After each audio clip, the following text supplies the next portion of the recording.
E aí, gente, beleza? Hoje eu quero falar com vocês um negócio muito louco que tem vindo pra caramba na minha cabeça, que é, cara, será que nós temos um coração por coisas eternas, por coisas celestiais? E pra falar sobre isso, eu quero voltar no livro que eu já falei aqui no canal, que é o livro de Eclesiastes, onde nele nós vemos Salomão, após tantos anos, após ver tantas coisas, após aprender tantas coisas, ele dizer que tudo é inútil. Ele fala isso sobre trabalho, sobre competição, sobre adquirir riquezas, sobre prazeres, sobre loucura. Ele fala sobre tudo isso que é inútil. Tudo é inútil. É correr atrás do vento. E essa é a definição perfeita do que é secularismo. Secularismo é nós vivemos a partir de coisas terrenas, é a partir de viver coisas temporárias, a partir de coisas que não mudam em nada. Mas beleza, o que tem o secularismo? Qual que é o problema disso? O que tem de mais? E como eu já falei aqui no canal, inclusive se você não viu o vídeo ou queira ver, entender melhor, vou deixar aqui o card aqui em cima. Cara, nós somos fome. Nós sempre estamos em busca de alguma coisa. Nós sempre estamos querendo buscar algum Deus que nos satisfaça. E o problema do secularismo é exatamente isso. É nós colocarmos a nossa fome, é nós colocarmos a nossa busca por alguma coisa que não é Deus. Imagine, por exemplo, que essa é a nossa fome. Sempre em busca de algo, sempre infinito. Sempre estamos buscando algo. E aí nós imaginamos que isso, esse emprego, esse casamento, essa pessoa, esse item, esse objeto, isso vai me satisfazer. E aí a gente percebe que não. Porque adivinha, não vai satisfazer. Isso aqui, para isso, não vai. E aí a gente percebe que enjoa, que não é isso. Aí fala, não, não era isso. Então é isso. Isso sim vai me satisfazer. E adivinha, não vai. Esse é o problema do secularismo. Nós vamos buscando por coisas, nós vamos criando motivos na nossa cabeça que isso vai nos satisfazer. Que isso é o que eu devo buscar gastar minha vida para conseguir.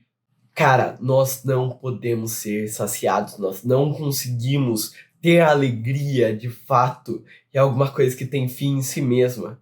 A única coisa que satisfaz a nossa fome é Deus. A única coisa que traz vida à nossa morte é Deus. A única coisa que de fato consegue trazer algo de si próprio, a única coisa que é de fato infinita em ser é Deus. E como disse C.S. Lewis, tudo aquilo que não é eterno é eternamente inútil. E cara, secularismo é pecado. Cara, é nós buscarmos coisas para nos satisfazer trocando o lugar de Deus. Isso é literalmente idolatria, é exatamente o que significa idolatria. É nós trocarmos a posição de Deus em nosso coração, em nossa fome.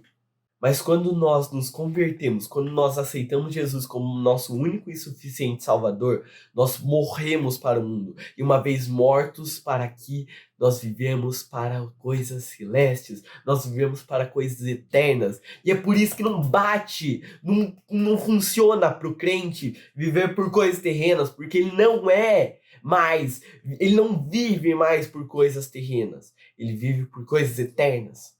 Mas você sabia que existe o secularismo cristão, o secularismo da igreja? Isso é quando o crente, quando o cristão, vive a partir de algo que Larry Crabb chama de a lei da linearidade, que é quando nós temos um ponto B e um ponto A. O ponto B é o objetivo que a pessoa tem e o ponto A leva ao ponto B. Mas aí a pessoa, ela às vezes nem mudou o ponto B na conversão dela, nem mudou, é a mesma coisa. Só que agora o ponto A dela é diferente. Ela não vai usar mais das outras crenças que ela vivia. Ela não vai usar mais do próprio braço para conseguir chegar no ponto B. Ela vai usar agora Deus. Agora ela é crente. Agora ela tem Deus para levar para os objetivos dela.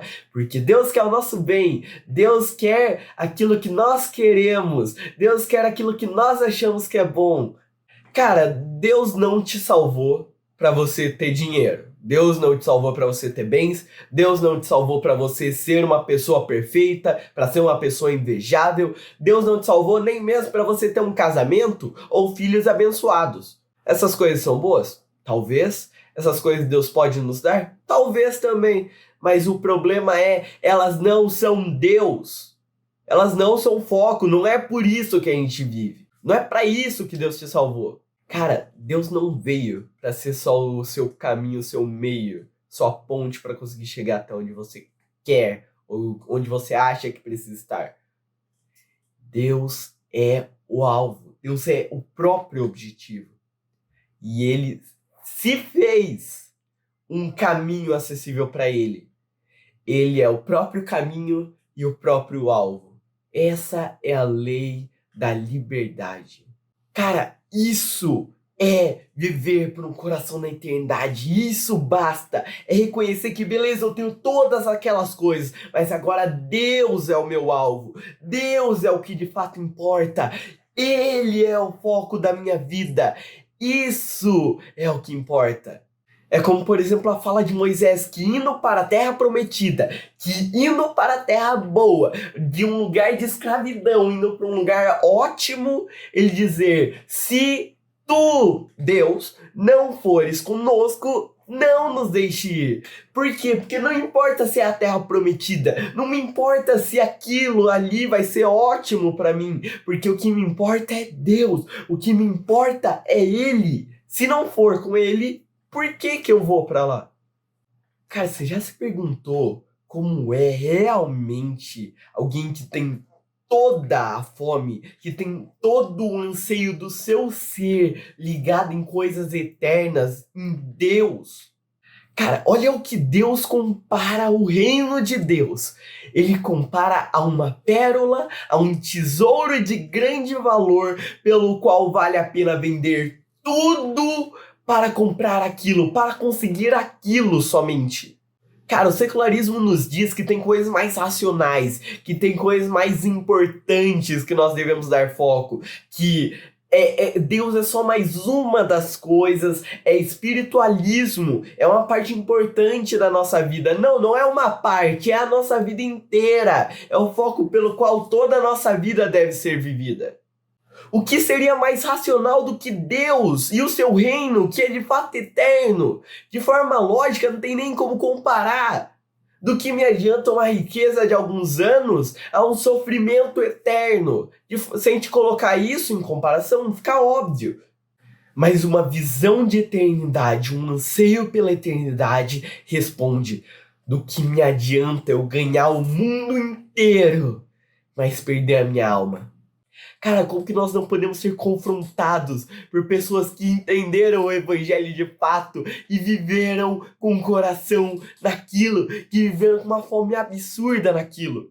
Cara, o que é que os discípulos viram? O que é que Paulo viu? O que é que João Batista tinha que o fizeram trocar a própria vida por aquilo? Cara, os discípulos diziam: não podemos deixar de anunciar aquilo que nós vimos e ouvimos. Paulo reconheceu que tudo em sua vida, todas as conquistas eram lixo comparado a Cristo. E João Batista, ele fez de sua vida inteira um versículo, uma vontade, abrir caminho para o rei. Ele não se fez rei, ele não se fez noivo, ele fez o servo que abre o caminho, ele se fez o amigo do noivo. Cara, o que é que tantos homens viram? E o quão pouco que eu conheci do evangelho ao ponto de não chegar aos pés desses homens. Será que eu ainda tenho fome? Será que eu ainda amo de fato o evangelho? Será que eu entendi o evangelho de fato? Porque quem entendeu, viveu a esse nível. Em João 17, olha o que Jesus ora por nós. Não peço que os tire do mundo, mas que os guarde do mal. Ou seja, cara, até faz parte da vontade de Deus que nós estejamos aqui ainda, nesse momento. A igreja ainda tem um propósito aqui na Terra, ainda serve aqui na Terra. Mas nós não somos daqui, nós não vivemos por coisas daqui, nós ansiamos por coisas celestiais, nós ansiamos por coisas superiores. E eu quero terminar lendo alguns versículos de Hebreus 11, onde nós vemos os heróis da fé. Pela fé, Abraão, quando chamado, obedeceu, a fim de ir a um lugar que ele devia receber como herança, e partiu sem saber para onde ia. Pela fé, peregrinou na terra da promessa como em terra alheia, habitando em tendas com Isaque e Jacó, herdeiros com ele da mesma promessa, porque Abraão aguardava a cidade que tem fundamentos, da qual Deus é o arquiteto e construtor. E alguns versículos depois, todos esses morreram na fé, não obtiveram as promessas, mas viram-nas de longe e se alegraram com elas, confessando que eram estrangeiros e peregrinos na terra, porque os que falavam desse modo manifestavam estar procurando uma pátria. E se na verdade se lembrassem daquela de onde saíram, teriam a oportunidade de voltar. Mas agora desejam uma pátria superior, isto é, celestial. Por isso Deus não se envergonha deles, de ser chamado seu Deus, porque eles preparou uma cidade. E mais alguns versículos para frente, depois de citar muitas pessoas, depois de citar muitos casos, ele finaliza. O mundo não era digno deles. Andavam errantes pelos desertos, pelos montes, pelas covas, pelos antros da terra. Todos esses, mesmo tendo obtido bom testemunho por meio da fé, não obtiveram a concretização da promessa, porque Deus tinha previsto algo melhor para nós, para que eles, sem nós, não fossem aperfeiçoados. O que esses versículos nos mostram é que, cara, em toda essa nossa jornada, nós vamos passar pela terra, nós estaremos passando por conflitos, mas nós não estamos buscando por pátrias daqui, nós não estamos buscando por tesouros daqui, nós vemos coisas grandes, mas assinamos porque sabemos que não são para nós. Nós vivemos por coisas superiores. Abraão, como foi falado, ia para a terra prometida, mas não seria dele. Ele acenou de longe, mas ele ansiava a cidade que era de Deus. E é isso, gente. Espero que vocês tenham gostado do vídeo. Se você gostou, não esquece de deixar o like aqui embaixo, de se inscrever no canal. Espero te ver mais uma outra vez. E feliz Dia das Mães para todo mundo. Feliz Dia das Mães para todas as mães que estiverem assistindo. E é isso, gente. Falou!